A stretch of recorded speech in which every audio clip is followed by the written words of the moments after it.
హైదరాబాద్లోని తూర్పు ప్రాంతాల్లో జోరు వర్షానికి నగర జీవి బేజారవుతున్నాడు. చెరువుల్లా మారిన రహదారులపై ప్రయాణం క్షణమొక యుగంలా గడుస్తోంది. వర్షాలకు ఛిద్రమైన రహదారులపై వాహనదారులు ఆపసోపాలు పడుతున్నారు. బాధితులకు స్వాంతన చేకూర్చేందుకు యంత్రాంగం సహాయక చర్యలు చేపట్టింది.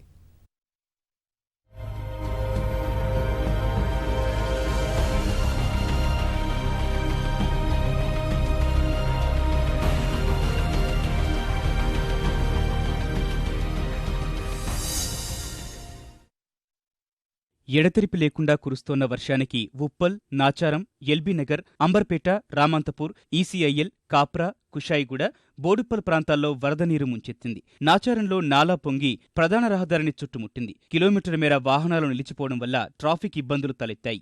నాగోల్, వనస్థలిపురం, బిఎన్ రెడ్డి నగర్, మన్సూరాబాద్, హయత్ నగర్, పెద్దంబర్పేట్ తదితర ప్రాంతాల్లో జోరు వర్షానికి రహదారులు జలమయంగా మారాయి.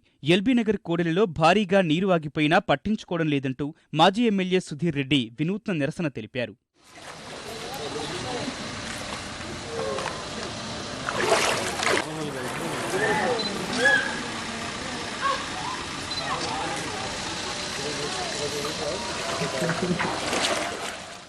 మలక్పేట నియోజకవర్గ పరిధిలో వర్షాలు కురుస్తూనే ఉన్నాయి. మలక్పేట, దిల్సుఖ్ నగర్, కొత్తపేట, చైతన్యపురి, చంపాపేట, కర్మాన్ఘాట్, మాదన్నపేట, సైదాబాద్, భవానీనగర్, రెయిన్ బజార్, చెంచలగూడ తదితర ప్రాంతాల్లో విస్తారంగా వానలు పడుతున్నాయి. వ్యాధులు ప్రబలకుండా పారిశుధ్య చర్యలు చేపట్టాలని స్థానికులు కోరుతున్నారు.